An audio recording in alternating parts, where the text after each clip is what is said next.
Hello everyone. Today we will be going to discuss the solution of problems of Leetcode Weekly Contest 281. I have recorded my performance in virtual participation of this contest in another video. In case you are interested, you can watch that. In this video, we will be going through detailed explanation of each of the problems. So let's start with the first problem. The problem was given an integer num. We have to return the number of positive integers less than or equals to num whose digit sum are even. So just to understand the problem, if num is 30, we need to count all such number less than or equals to 30 such that their digit sum is even. So for example here, these are the 14 integers whose digit sums are even and which are less than or equals to 30. So here 1 plus 9 is 10, which is even. Similarly 1 plus 3 is 4, which is even. Here the constraints is very low, so we can solve it in a brute force manner. We can just iterate over every number and we can just calculate whether the digit sum is even or odd. So let's try to code it. So as discussed, we will just iterate over every number less than or equals to num, and then we will just check if digit sum of j is 0 or not. If it is, we will increment the answer. Now let's try to implement digit sum function. It is very standard process to calculate the digit sum. The idea is to just, let's say you have a number, something like this. So the idea is to just take the last number and add it to the answer, and then do the same with the rest of the number that you have. So how to take the last number? Uh, it's very similar. Let's say this number is n, so the last digit would be n modulus 10. So this is the last digit, and once you have the last digit, you can update the number with 4 with n by 10, which will just give you this.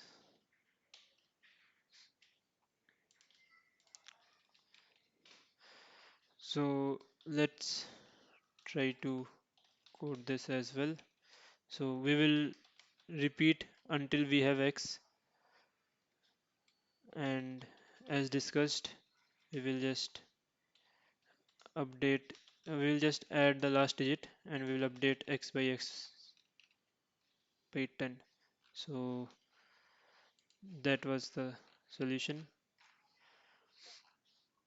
Now moving with the next problem, we are given a head of the linked list, and these linked list contain zeros in between. What we need to do is to merge this linked list between two consecutive zeros. So for example, if this is the linked list, the final linked list will look like the summation of everything from here to here and then summation of everything from here to here. So in this case, 3 plus 1 4, that is the first element of the final linked list. Similarly 4 plus 5 plus 2, which is 11, which is the second element of the final linked list. Similarly here 1 is the only element, so 1 is the final element of the linked list, first element, then 3, and then 2 plus 2 4. So this problem can have various edge cases, like what if we don't have any number between two zeros, then how will you determine whether it's actually a number or it's the delimiter? So for example, if you have let's say 0,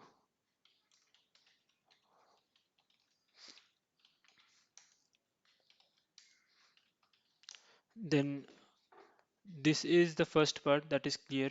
Now there is no number in between this, right? So how will you figure out whether this is a end zero or this is a middle element? So this is a very good question to clarify in an interview with the interviewer. So in here we are given that there is no two consecutive nodes with node dot val 0. So this clarifies the question. Now the second can be, what if the last digit is not 0? What to do? Whether to output the sum of all this or to just output each of them one by one. For example, let's take, this is our linked list. So in this case, what to do? Whether to output this, or we should output this, or maybe this, remove the zeros. So what should be the output of this case? This again can be a good question in engineering interview, but here we are already given that the beginning and end of the linked list will have value 0. So this case again don't come here. So the solution is quite straightforward. What we have given, what we are asked to do, we will just simulate the same.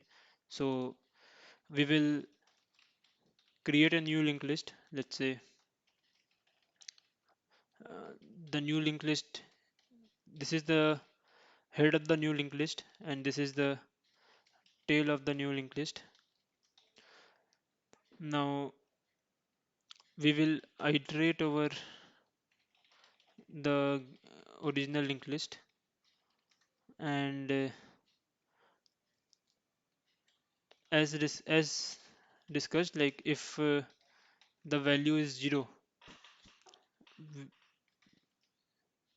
if value is not 0, we just need to sum it with the previous value, right? Because we are given that the first element is always 0. So what we can do is current sum is equals to 0, and if the value is not 0, we will just increment that current sum and continue. So here we need to update head to point to head arrow next. So I will just convert this to a for loop with no, and we will update the head pointer here. So if value is not 0, it means we have to update the head. So let's first make head equals to header next, because this value is, this will just point to the next element of the linked list. So in our case, the new head will point to 1. So now we will continue until we hit 0, and as soon as we hit 0, that is the first node. Like current sum will contain the value that we needed for the first element of the new linked list. So we will add this current sum to this new linked list. So if new linked lists head is null, it means there is no element in the new linked list. So we will update the new linked list. Okay, let's first make the new node basically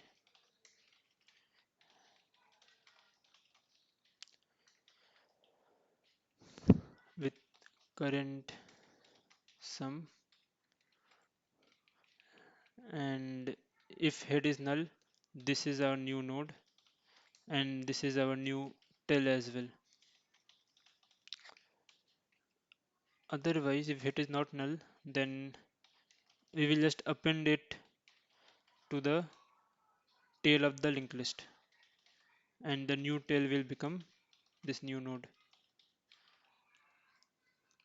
After doing all this, we will update our current sum to 0, because the first element we got, and now we will need the rest of the element.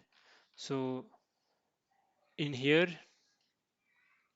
we will update our head to point to head arrow next again. Reason being, we are here at this stage. Now, okay, we don't need this actually, and we will just return our new head. 4 and 11. Let's submit it. Accepted. So hope it is clear. What we have done is just simulate whatever we are asked to do. So we just moved our pointer to a one node so that we will point to the first non-zero integer, and then we will iterate until we hit 0. As soon as we hit 0, we add this to our new linked list, and then we just updated the sum to 0 again. The third question. In this question, we are given a string and we are asked to rearrange the characters of this string such that the resultant string is lexicographically largest. The constraint is that we can't use any character more than this repeat limit. So in this case 3. So we can't use any character in our resultant string more than 3 times in a row. So let's try to understand it with an example. So let's take the first example from the question itself. And we have repeat limit of 3. 3 is the repeat limit. So in this case, for simplicity, okay, first let's try to understand what should be the first character in our answer. So let's say uh, you have this string and you have another string which is only B. Which one among these two will come last in the dictionary? Obviously, this one will come after this, right? This have lot of J's, which is the largest character. But because it starts with A, it doesn't matter what the next characters are. It wins the game here itself. So with this example, I hope it is clear that we should start with the we should start our answer with the largest possible character, right? So in here, we should start with the largest possible character, which is Z. So our answer should start with Z. Now, let's say we have taken one Z. So let's remove. Now the new string will become something like CC AZ CC maybe. We removed one Z, and our current output is Z. So now what? What should be the second character? So instead of thinking about the second character, let's think of it as this is our new string and we want to solve the same problem. Let's forget that we have Z, we have chosen Z in the first place.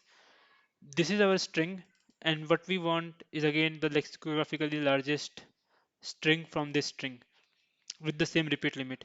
So here again we will apply the same strategy. We would want our first character to be the largest among all the characters. So here it is again Z.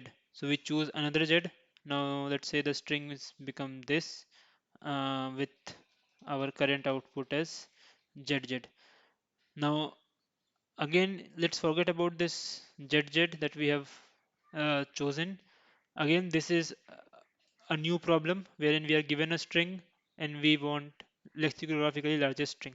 So again we should start with the largest character, which is C, and so on and so forth. So hope you now got the intuition that it is a recursive process that we are trying to make out from this problem. So now let's try to complete the iteration. So instead of this, let's bucket each of them with character and its frequency so that it is easier to do the iterations. So we have A, which is repeating one time in the input, we have C, which is repeating four times, and we have Z, which is repeating two times. So what should be the output in this case? So as discussed, we will start with Z, decrement its frequency.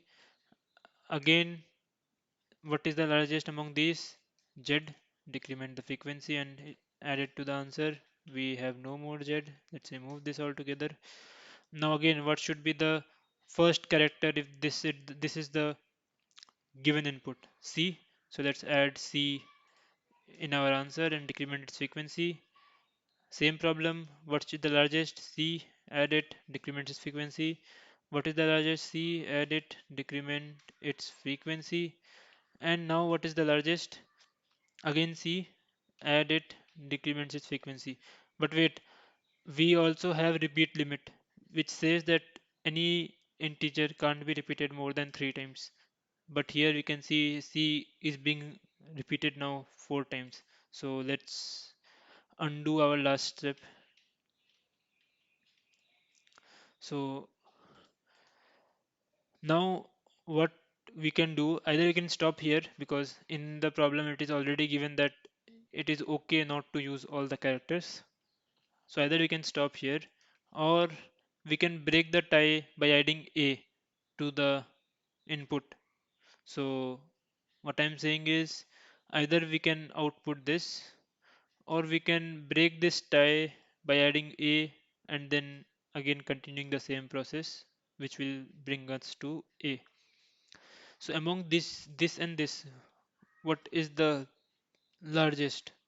Uh, this one. So it is always wiser to use all the inputs that you have if you can use them. So in this case also, we will break the tie by adding A in our result and then again follow the same process. What is the largest? C, append it and decrement it.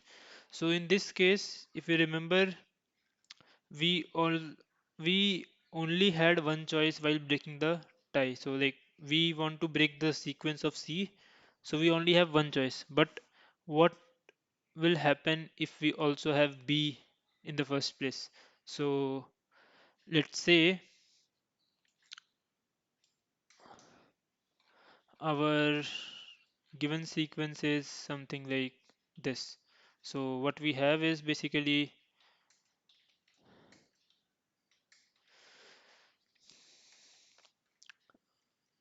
A one time, B one time, C four times, and Z two times. And again, let's assume that repeat limit is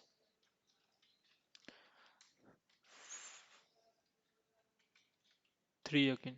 So what should be the output? Let's start with the same approach. The approach was to start with the largest character, which is Z, decrement the frequency. What is the largest among the remaining? Again Z, in append it, decrement the frequency. Z is over. Let's remove it. What is the largest? C, append, decrement. Again, what is the largest? C, append, decrement. Again C, append, then decrement. Again largest is C, append and decrement. But now we have seen that we have broken our repeat limit. So in this case, we can undo, and now you can see we have to break the tie. Now to break the tie, we have two characters to choose from. So what will we choose? So to answer this, let's look at all the scenarios. So one scenario could be to add A and then there will be some characters. Then second scenario could be to add B, and there will be some characters. So among this and this, which is the largest? Clearly this, right? Because it doesn't matter what comes after this, because the game will end here, because A is smaller than B. So this string will come first in dictionary, then this. So if we want larger string, so we'll always choose the largest among the remaining to break the tie. So if there had been like more than two, we should have chosen the second largest in the sequence. So in this case, we will choose B, decrement the frequency. B is over, let's remove it, and then we will choose C. Like now again, we will apply the same process basically. Like what is the largest? C, choose it, remove it. What is largest? A, choose it, remove it. So this will be the output. So hope you got the intuition behind the final solution. Now only thing that we need to do is we need to have a data structure that can one give and then remove the largest element or maybe character from the given set of characters, and to give and then remove the second largest character from the given set of characters. So we will call this function repeatedly, and as soon as we encounter that okay we have hit the repeat limit, we will break the tie by querying this function of our data structure. So there are several ways to implement this. You can pause and think about it for a moment. One easy way, like the easiest way, is to just use a vector of sorted characters. Uh, so let's say you have a vector, something like this.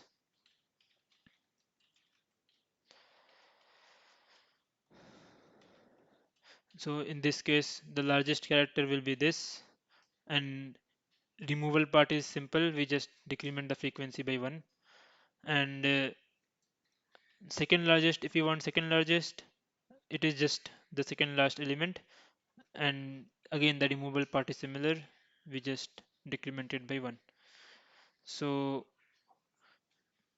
if we have just a sorted vector of pairs, I think this will be very easy to implement.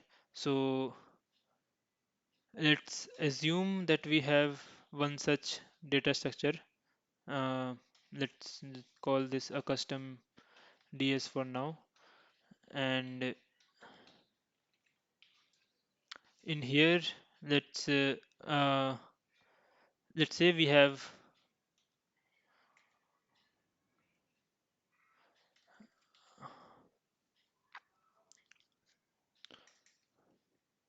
maybe char get largest, char get second largest, and then void remove largest, and then void remove second largest, right? So you don't need to implement all of this, but again, uh, with this data structure, the actual implementation will look very clean. So let's first try to make, uh, let's say we have this data structure, uh, and we have made it from our string s. So let's say there is a constructor uh, which takes in a string and construct this data structure. So now once we have this, I think every the logic is very similar. So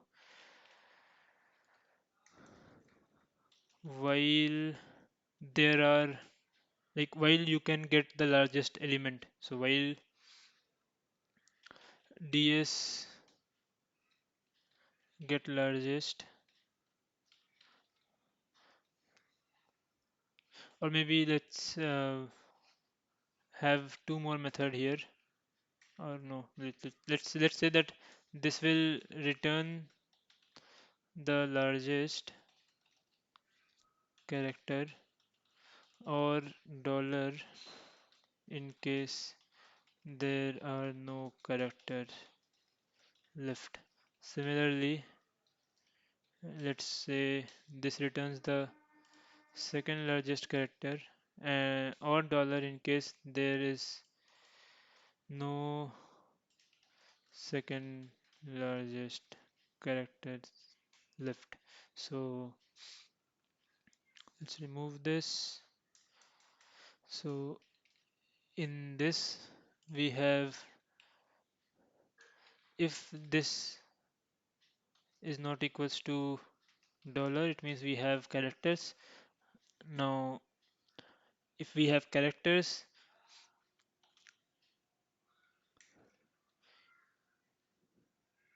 what we want to just append that largest character to our string, right? And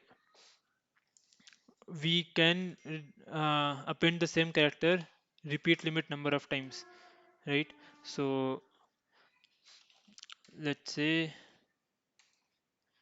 current character equals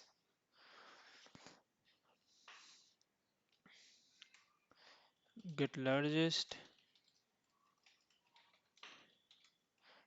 and we have to append this one by one, uh, and we can append the same characters repeat limit number of times.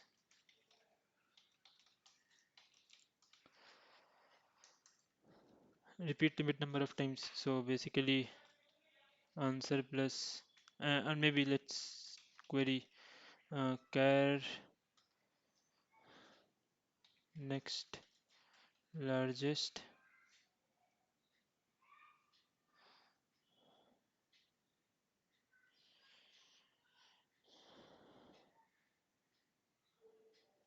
or maybe let's implement it in another way. uh, let's say we have int largest sequence, last consecutive sequence, which is 0, and we also have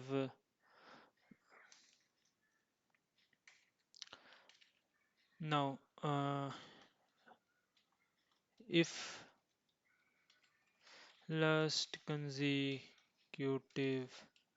sequence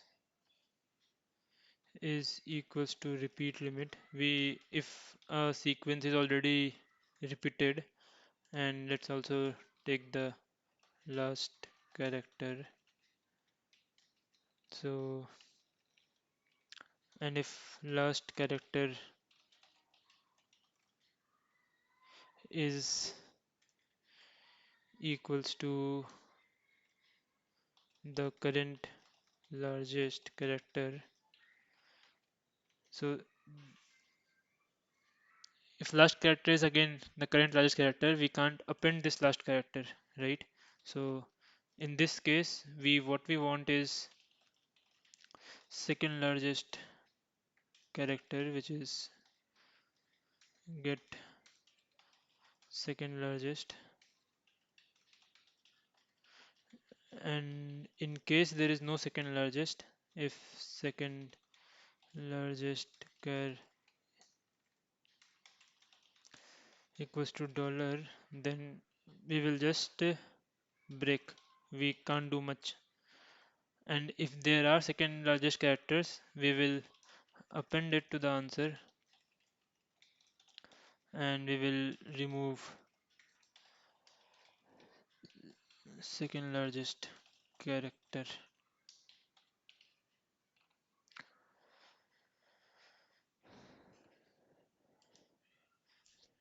and then continue. And if last character is not second largest, it means we can just uh, append the largest character. And in this case, uh,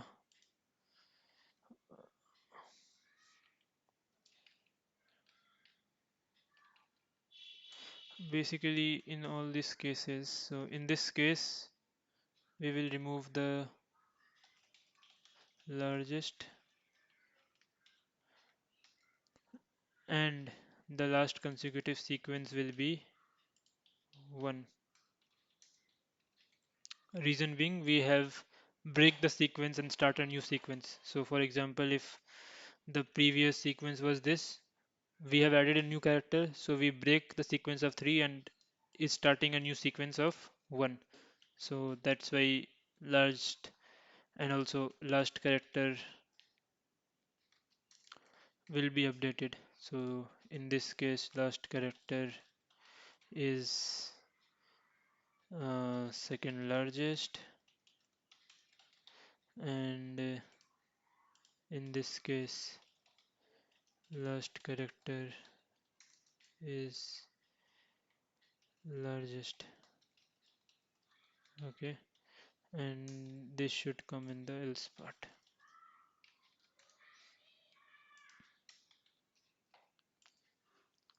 So this is very similar. So basically, if last consecutive is if we hit the repeat limit, we will check whether we need. If largest character is not equals to the last character, it means the repeat limit is broken. So no need to uh, query the second largest character. Otherwise, we will query the second largest character and do our job. And if in case the repeat limit is not hit, then we can just char largest ds dot get largest, and if largest character not equals to last character, then last consecutive sequence equals 1, else last consecutive sequence plus plus. So basically, if current character is not the last character, then we will update the last character and the corresponding sequence.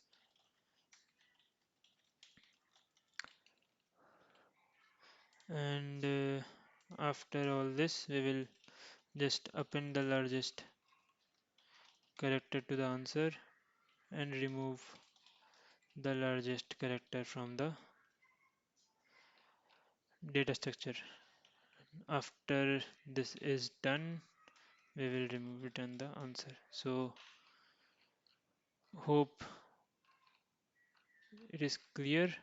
Now we need to implement these methods. So basically get largest, get second largest, remove largest, and similarly remove second largest. So and we have to implement this as well. So as discussed, we will have a vector of uh, pairs,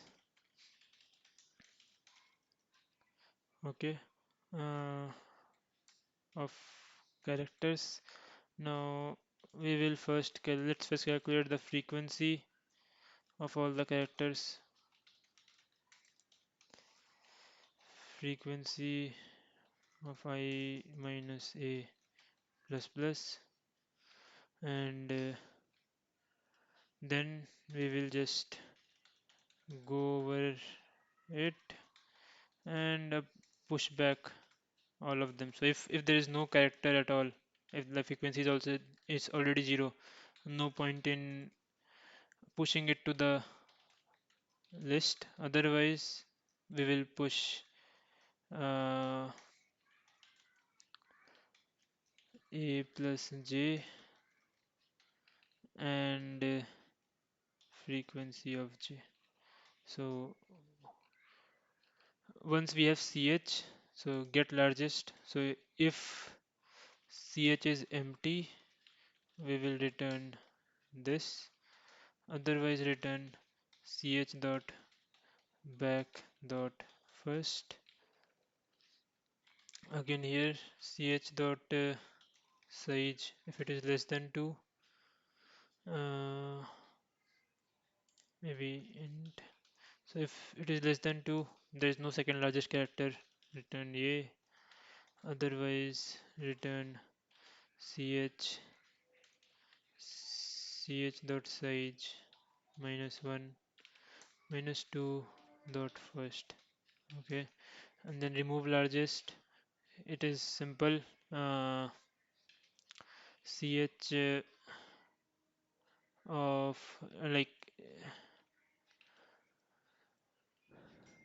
ch dot back dot second minus minus, we will decrement the frequency. And if ch dot back dot second, if frequency is 0, we will just pop it back, because there is no more characters with the same uh, there is no more such characters. So again remove second largest. We will do the same kind of thing. Let's just make n ch dot size. So basically ch as n minus 2 dot second minus minus. Now if ch n minus 2 dot second, if it is 0, then you have to remove this n minus 2th element. So let's take this last ch dot back, and this is the last element. And now let's pop the last element, the last, pop the second last,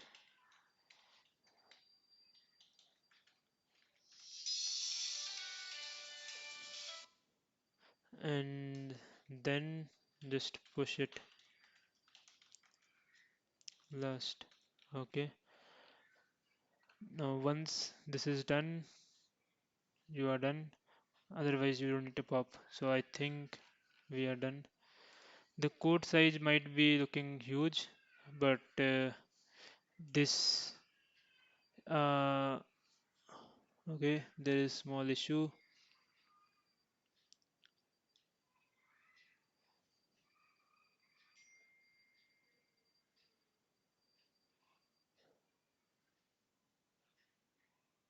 Oh, so LIIH.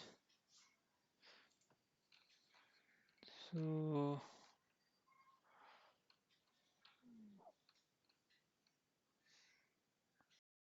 found the issue. The issue was we are removing the largest character and then we are again querying the largest character. So this line should be after this line. So let's try to execute this again.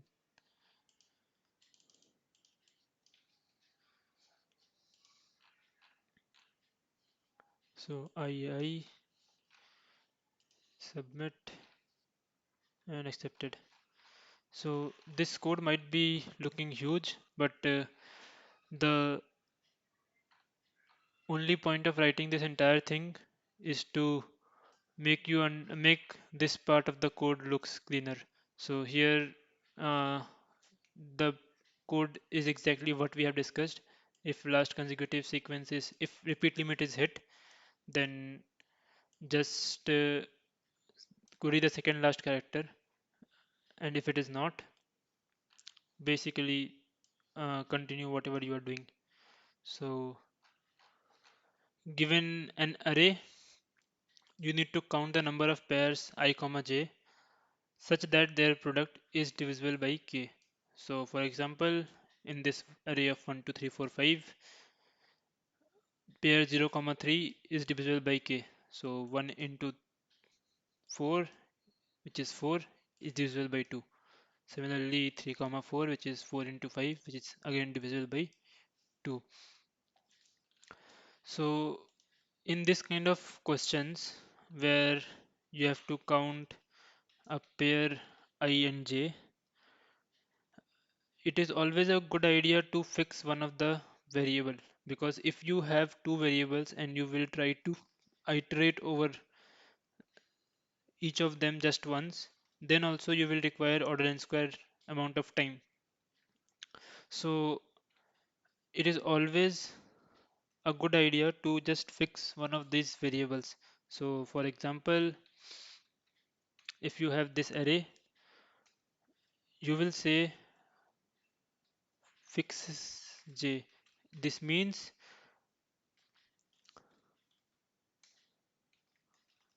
how many indexes I are there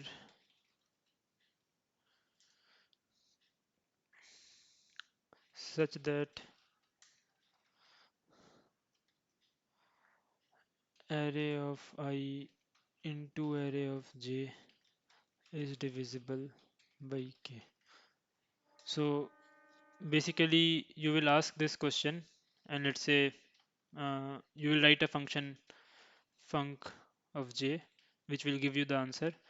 So now you are fixing the, so after doing this, what you have to do just is to iterate over all the possible values of j,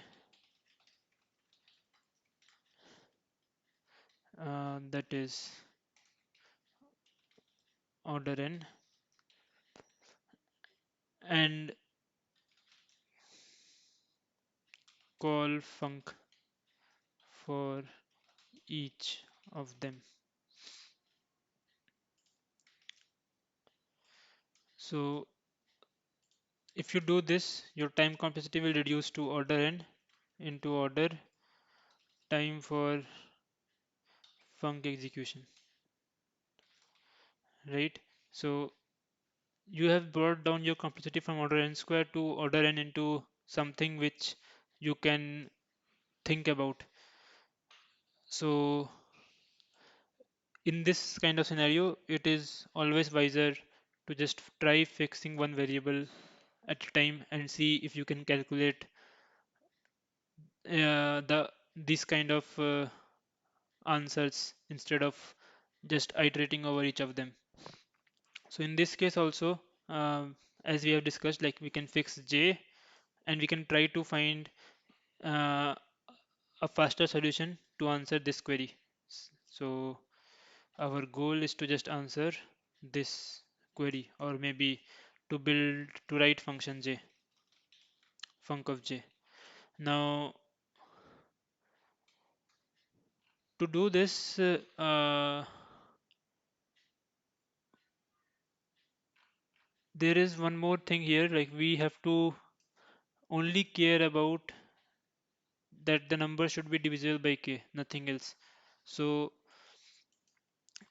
if a number is divisible by k, it simply implies that the number contains all the factors of k, or maybe all the prime factors of k.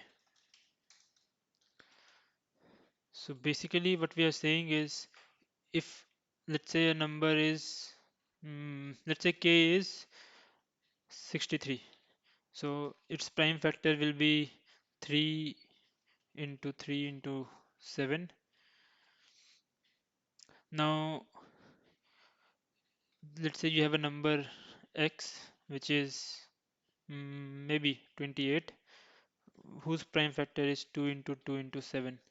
So it we can simply ignore 2 because we don't want 2 here. So we can simply, this is equivalent to call 7 in our case, because what we want is to check only our divisibility criteria with k, which is 63. So again, Let's say if x is uh,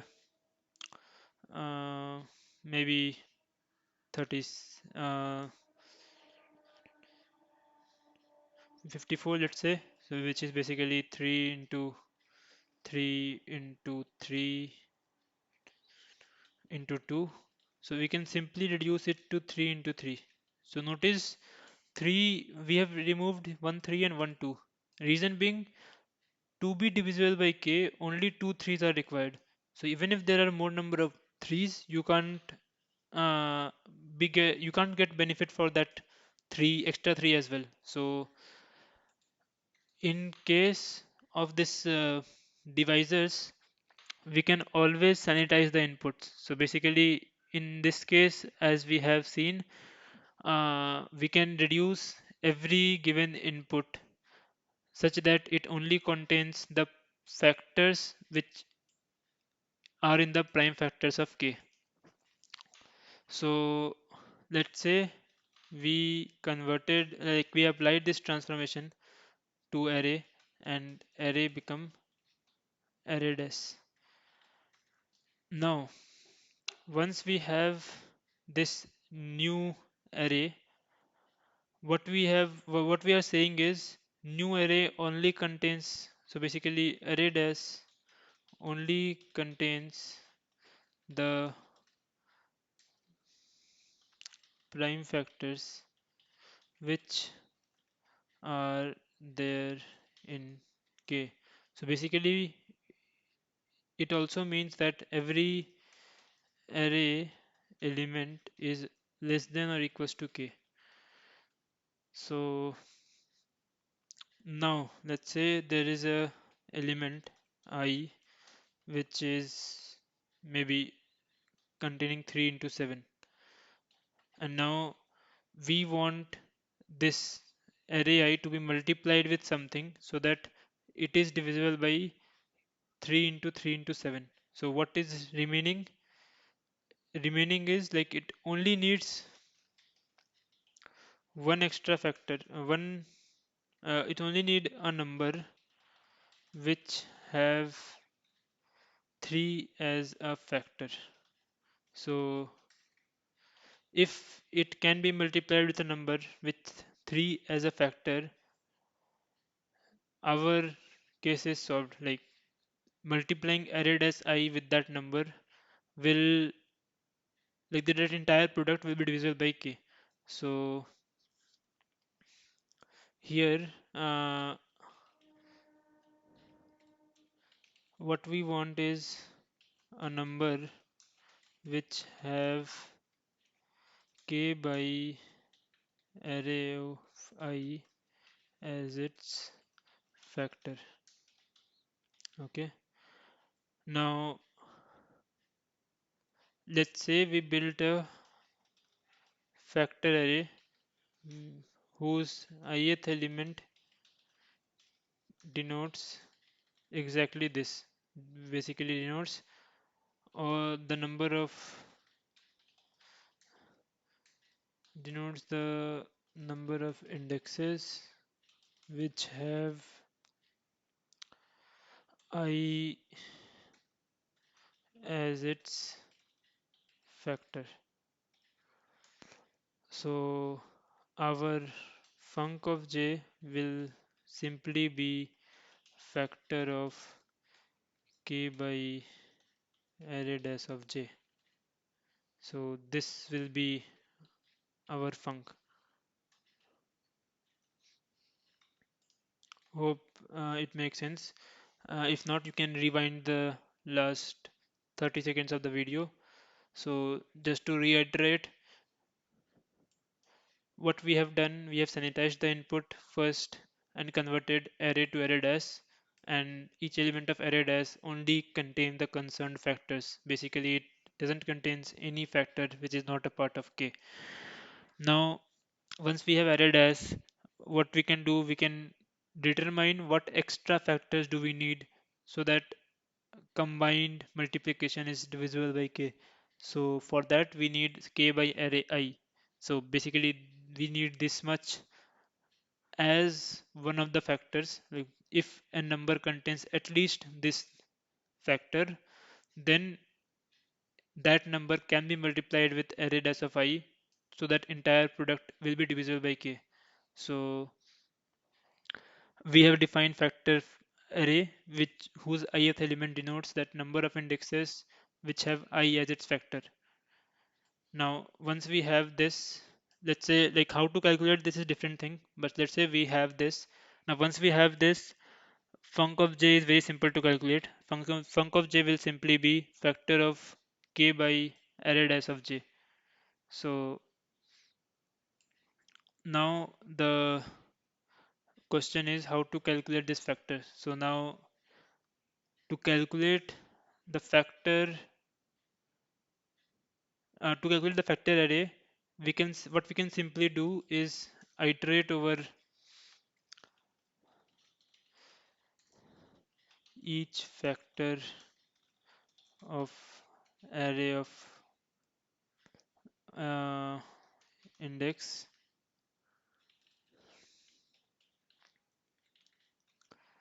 after index is processed. So what we are saying is, let's say now we have this array. Let's talk about the input array, and let's say k is 2. So once we sanitize the input, our input will look something like this. So basically we have removed every other thing. So it has 1 2, that is fine. It has 1 3, but we don't want, we are not concerned with 3 in any manner.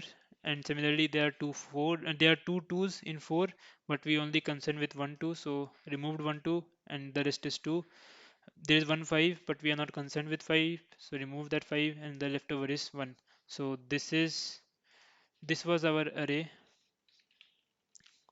and this is our array dash. Now once we have this, we want to calculate, let's say we are here. Now we want to calculate func of 3, uh, which according to our definition above will be k by array dash of 3, which is equals to factor of k by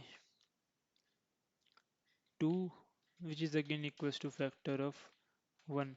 So basically what we are saying is, if there are any element which have 1 as its factor, then that all elements can be multiplied with third index, and the entire product will be divisible by k. So to calculate factor, what we have said is, we have said that we just iterate over each factor of array index once index is processed. So let's say for 2, what we can do, we can iterate over every factor of 2, because 2 will be contributed to every number which have which have any factor of 2. So for example, let's say uh, after sanitizing, our array looks something like 12, 1, 4, 6, and so once 12 is processed, like 12 will be contributed, like 12 will make it contribution to every such requirement where the factor is either 1, 2, 3, 4, 6, or 12. So basically, let's say if you require 4, then also you can multiply with 12, because 12 has other, like including 4, 12 has other elements as well, but it doesn't matter. Like we just need to divide our array with 5, divide our integer with k. So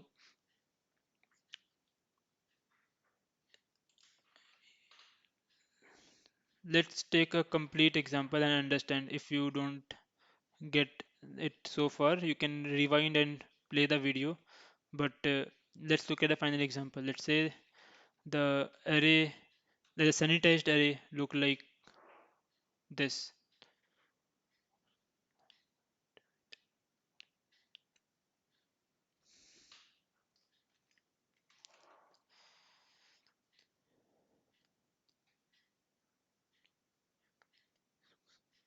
with nk, let's say, is 36. So in this case, for and let's say our factor array is contains everything 0, like there is no indexes. So we are at index this I. So far there is no indexes which have 1 as their factor, which have 2 as their factor, which have 3 as their factor. So there is no indexes so far, right? Now let's say we process 12. So once we call func of 0, it will call factor of k by 12, which is factor of 1, factor of 3, and which is 0, right? So let's just make it clear.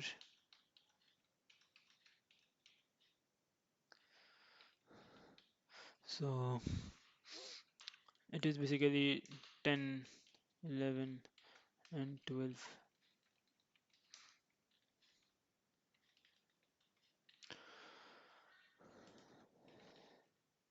Now func of 0 is 0. Now after 0 is processed, what we can do is just iterate over 12 and its factor. So basically 12 will be contributed to all such numbers which require 12 or any of its factor. So prime factorization of 12 is basically 2 to 3. So what I am saying is 12 will be contributed to every integer which have 12 or any of its factor there. So let's say an element want 2 and 3. So then also 12 can be multiplied with that element. An element want 2 and 2. Then also 12 can be multiplied with that element, because 12 is granting 3 as well, but that doesn't require 3. That element doesn't require 3. So only 2 and 2 will suffice. So in this case, what we have to do, we will just increment our array of factor at these places: 1, 2, 3, 6, and 12, and 4 as well, because 4 is also one of its factor. So once that is done, our first element is processed. Now we will calculate func of 0, func of 1. Now factor of, again, k by 1, because it will be factor of 12 and it is 1. So basically factor of 12 is 1, uh, which means there is one index before me which can be combined with me to make me divisible by k.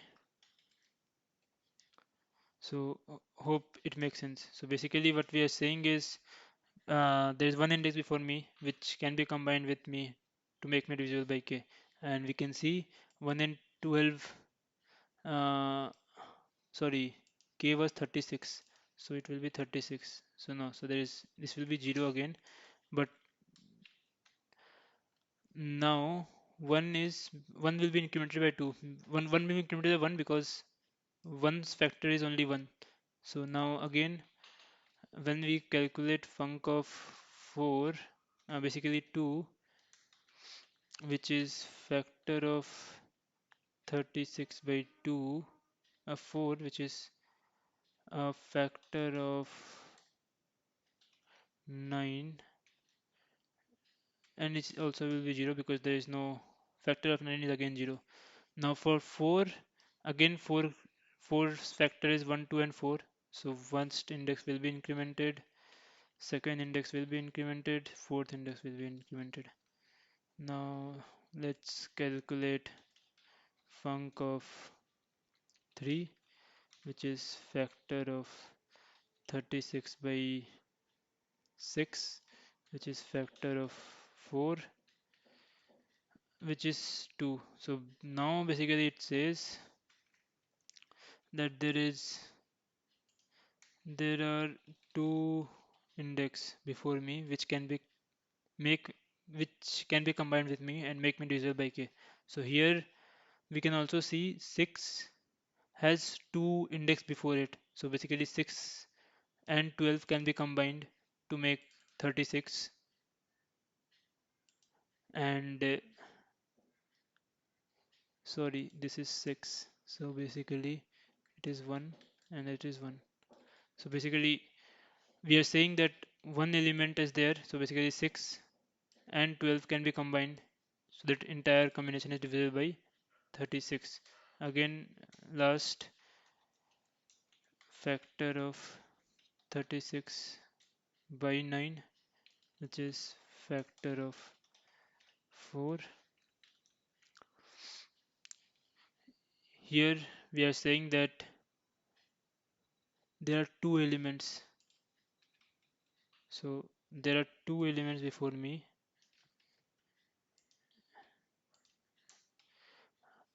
which can be combined to make me divisible by k.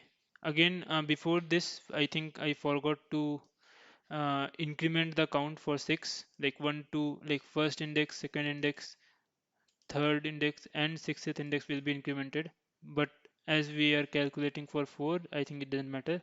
And so finally our answer will be 3, 1 plus 2, like first 1 from here and 2 from here. It means there are two I for which j is 3, and there is one I for which j is 3, and there are two i's for which j is 4, and they can make pairs, so that their product is divisible by k.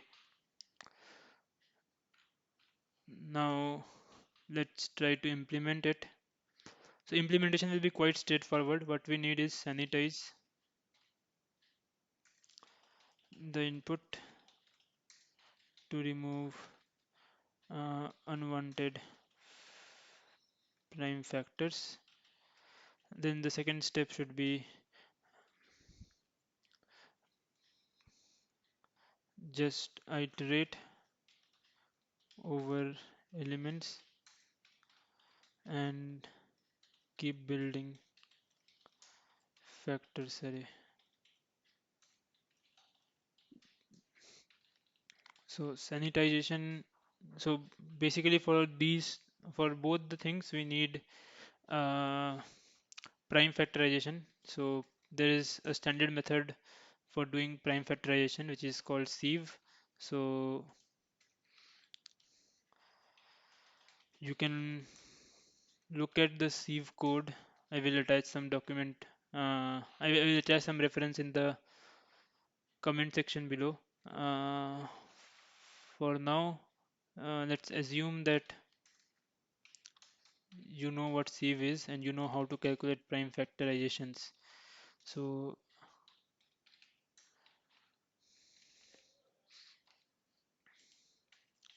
this is the sieve part for int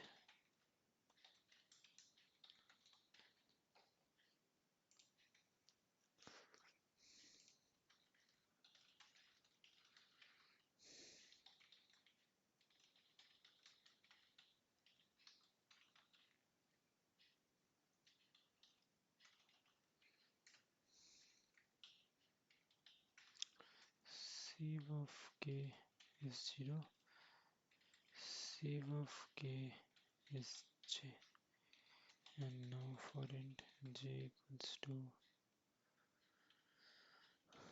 j less than j plus plus.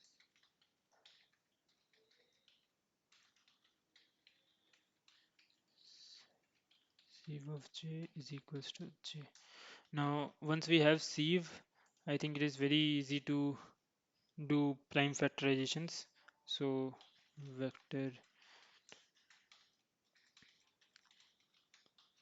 factors index. So let's say for int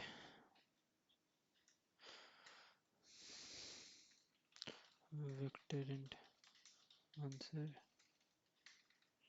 return answer while x greater than 1, current SIVC of x, x modulus current equals to 0, answer dot back current, or maybe we can make divisors as something, instead of appending 3 multiple times, we can just append 3 one time and then its frequency. So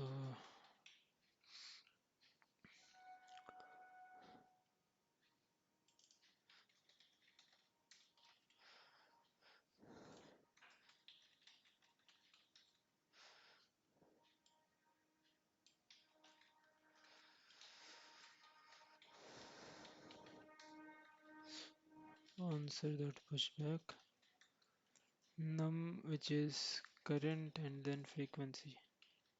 Okay, now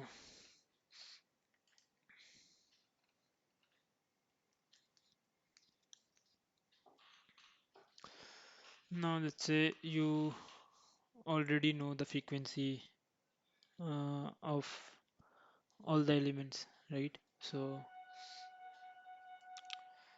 vector divisors, k divisors, prime factors of k, and now we will just go over the nums array and iterate over them one by one. So current is equals to nums of j, vector divisors, and let's reset, um, or maybe new current.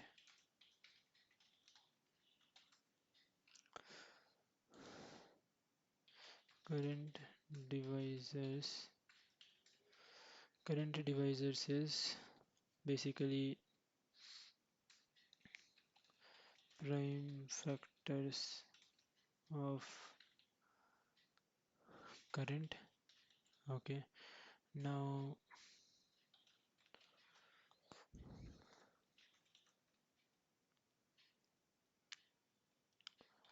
f of current divisors.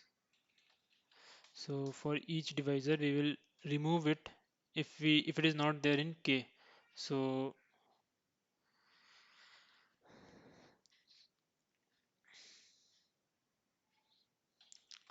let's say auto has k divisors. So if f dot num not equals to has dot num, to continue. Otherwise, if it is, then uh, we need to multiply it with f dot frequency and has dot frequency number of times. So whatever is the minimum, we will just multiply it with that new current cross equals f dot num, and finally update nums of j with new current. So basically what we have done is we have iterated over every divisor of current number, and then we have iterated over every divisor of k. If the divisor doesn't match, if the factor doesn't match, and then we don't need to do anything. But if they match, we need to pick only the factors which is minimum, which is there in k. So let's say there are like 3, factor 3 occurs 5 times in current and 3 times in k. So in this case, we only want three only want three factor threes, because even 3 is there 5 times, it doesn't matter because k only have it 3 times. And similarly, if it occurs one time in current and 3 time in k, then only we want one time 3, because current only has 1 3, not 3 3. So that's why minimum of these two. Now after this we will have sanitized input. Now what we want is to just build our factors array. uh, Having factors, I'm just renaming it to index having factors for simplicity, and initially everything will be 0. Now for each element,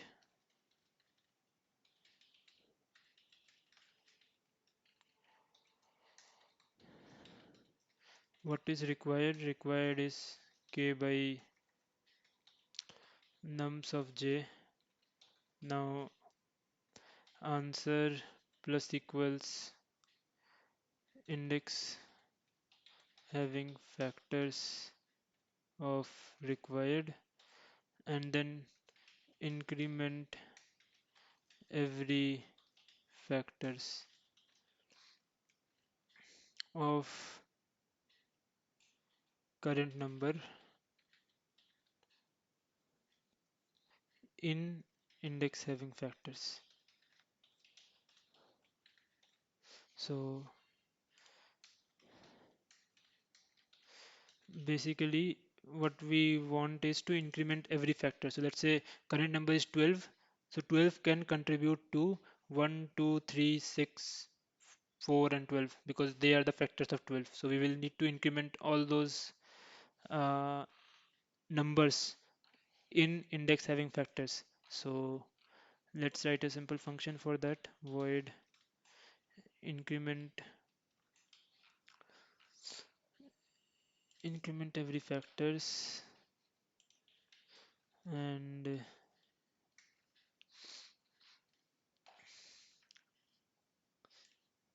int nums of j, basically int x, and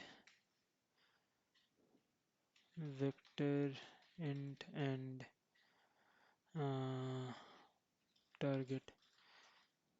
So now we need to increment every factor of x in target.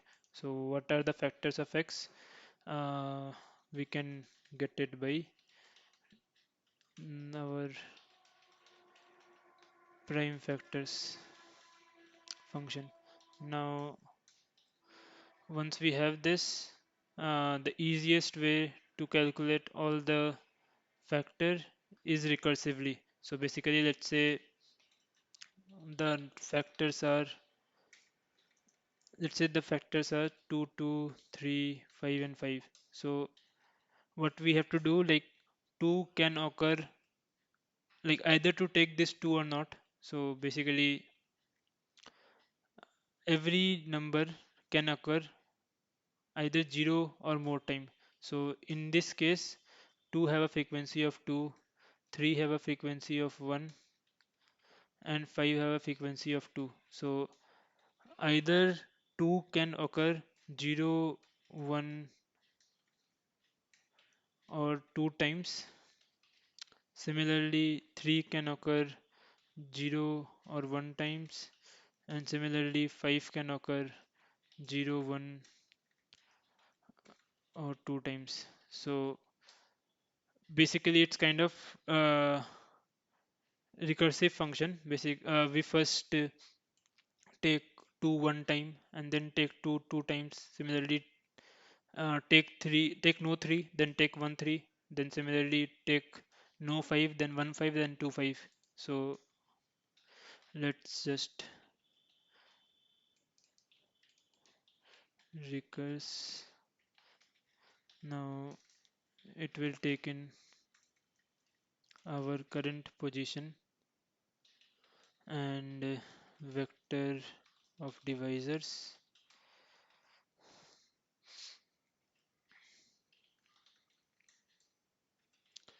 and whom to increment in. So basically, if we have decided for every factor, then let's say our current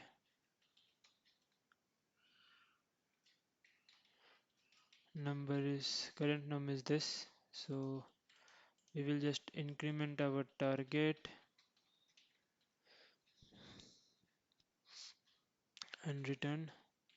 Otherwise, uh,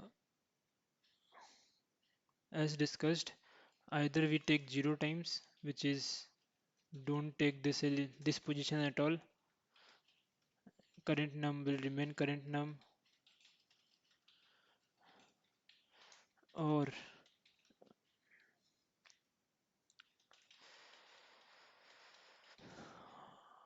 take factors of pose dot frequency. So take one by one. So first take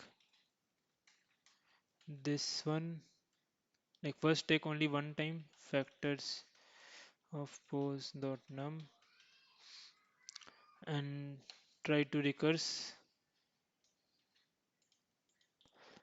and then two times, then three times, then four times. So after you have taken all the times, like after you have verified all the possibilities, you can just remove,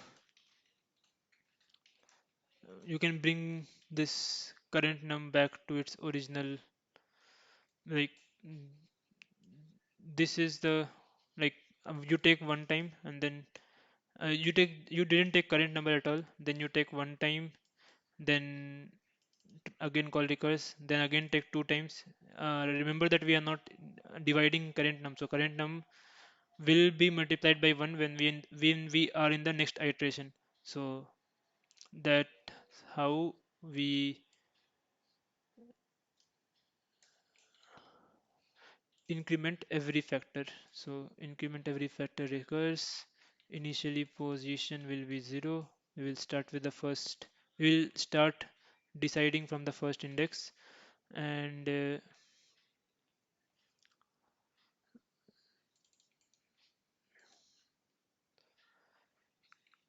current num is 1 initially, and then factors, and then target.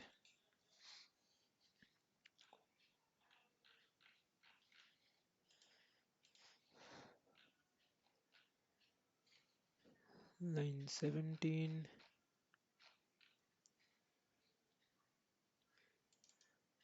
Okay, this is not required because